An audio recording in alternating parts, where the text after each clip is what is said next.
il a fait un vrai cratère, quoi. Mais Donc là, effectivement, il veut taper le jackpot en allant en Palestine. C'est pas des pauvres gens. C'est-à-dire que les gens qui vivent en village, ce ne sont pas des pauvres. Ils vivent à leur manière, mais faut pas dire que c'est des pauvres parce que c'est les insulter. C'est pas comme si t'allais au Yémen où tu vois les gens dormir dehors, tu vois, où c'est vraiment la famine et compagnie. Il a fait passer des gens en faisant ce qu'on appelle du drama. Et il a fait du drama avec la religion. Et il n'y a pas pire que ça. Et que ces gens-là ne s'arrêteront jamais. Tous les combats, le combat que vous êtes en train de mener, qui est exceptionnel, que je connais bien, ce sont des gens qui ne vivent que d'escroquerie, c'est tout. Il n'y a aucun créateur de contenu là-dedans. Là, pratiquement, il y a que 10% de créateurs de contenu issus de la télé-réalité qui sont sérieux. Les 90%, ce sont tous des gens qui ont pillé des mamans, qui ont pillé des enfants, qui ont fait des choses incroyables pour en avoir été témoin lors de la première vague du Covid, parce que là où ça s'est accentué, c'était lors de la première vague du Covid. Alors bien sûr, il y a énormément de choses qui ont été faites. Effectivement, les gens que j'avais aidés, et comme ça au moins c'est clair, effectivement, il y a beaucoup de gens qui écoutent. Lorsque j'avais aidé des mamans à récupérer leur argent, parce que les escrocs, ceux qui créaient des bots en fait, ceux qui créaient les sites internet, pour eux, vous savez, quand vous mettez votre carte bleue parce que le produit était intéressant, bien évidemment, quand vous achetez un Dyson et qu'ils vous en offrent un deuxième, forcément, des choses qui n'existent pas attirent les personnes les plus faibles, les plus vulnérables, parce que ils ont besoin d'argent, les gens étaient enfermés chez eux et compagnie. Donc ces escrocs-là, en fait, avaient ce qu'ils mettaient une espèce d'un cheval de Troie. Donc, quand vous rentrez votre carte bleue, non seulement ça débitait, mais ça débitait 2 fois de suite derrière. Et là-dessus, ça a fait des vrais carnages. Donc quand j'ai eu la chance de récupérer de l'argent et le donner, parce que ces mecs-là m'ont contacté en direct en disant, écoute, voilà, nous on a fait une connerie, on arrête, mais on veut rendre ce qu'on a pris, il n'y a pas de souci.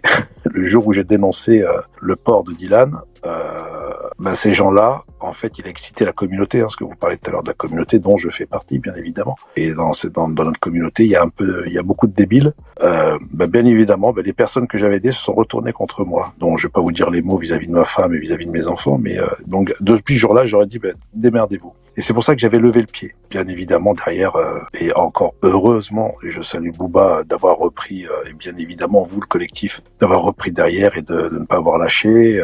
Je vous dis bravo, parce que c'est une victoire, une belle victoire qui commence. Ce que je peux vous dire, c'est que depuis le mois de novembre, la DGCCRF a convoqué énormément d'influenceurs qui ont commencé à prendre des prunes. Vraiment, il y en a qui ont commencé à prendre des prunes, ça commence à s'exciter à l'intérieur. Et croyez-moi, c'est une belle victoire. Un jour, ils finiront en prison, quoi qu'il arrive. Ils iront les chercher à Dubaï et ils paieront pour ce qu'ils ont fait, parce qu'ils doivent payer. Juste une petite anecdote, vous savez qu'un jour, Dylan était parti au Maroc, où il est revenu avec un nez à 90 degrés.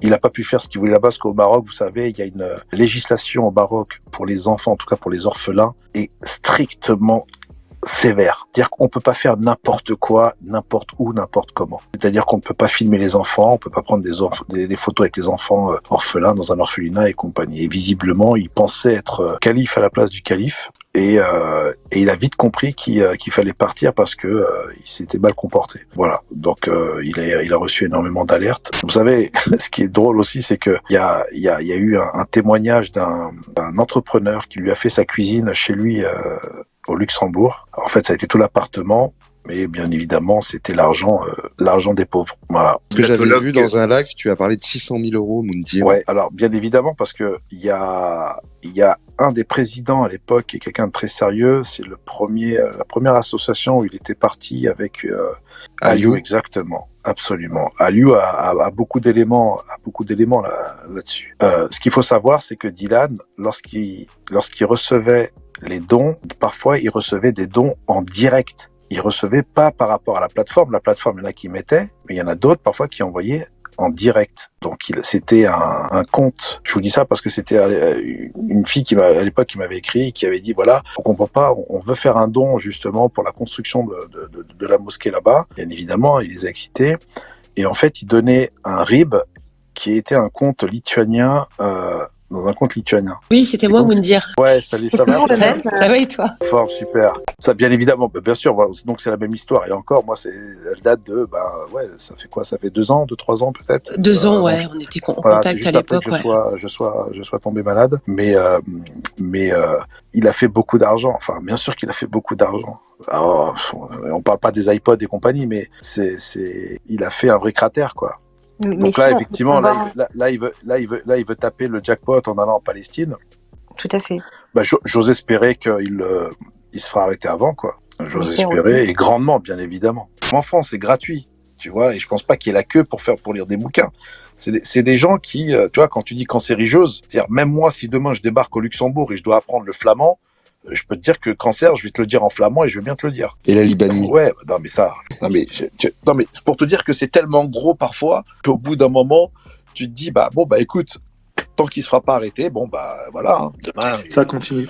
Demain il fera encore plus. Mais en fait, tu sais leur force c'est quoi? Tu sais leur force c'est quoi? C'est de prendre les gens par le sentiment. Ouais. Parce que là par exemple quand tu te filmes dans un village où tu vois des pauvres gens, en plus tu sais des Africains, ça touche le cœur. Ouais. Donc c'est ça mais en surtout fait, que c'est pas des pauvres gens, c'est pas des pauvres gens. C'est-à-dire que les gens qui vivent en village, ce ne sont pas des pauvres. Ils vivent à leur manière, mais faut pas dire que c'est des pauvres parce que c'est les insulter. Quand tu discutes avec les maires de là-bas, c'est pas comme si tu allais au Yémen où tu vois les gens dormir dehors, tu vois, où c'est vraiment la famine et compagnie. Il a fait passer des gens en faisant ce qu'on appelle du drama, et il a fait du drama avec la religion.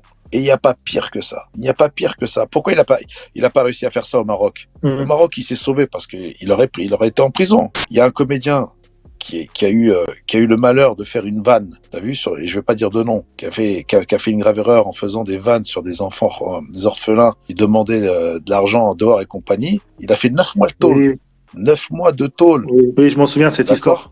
9 mois. Je peux te dire que 9 mois, c'est long au Maghreb, tu vois. Ouais. Et les prisons, c'est pas la santé là-bas. Ouais. C'est pas la santé, hein. T'es à 200 dans une cellule.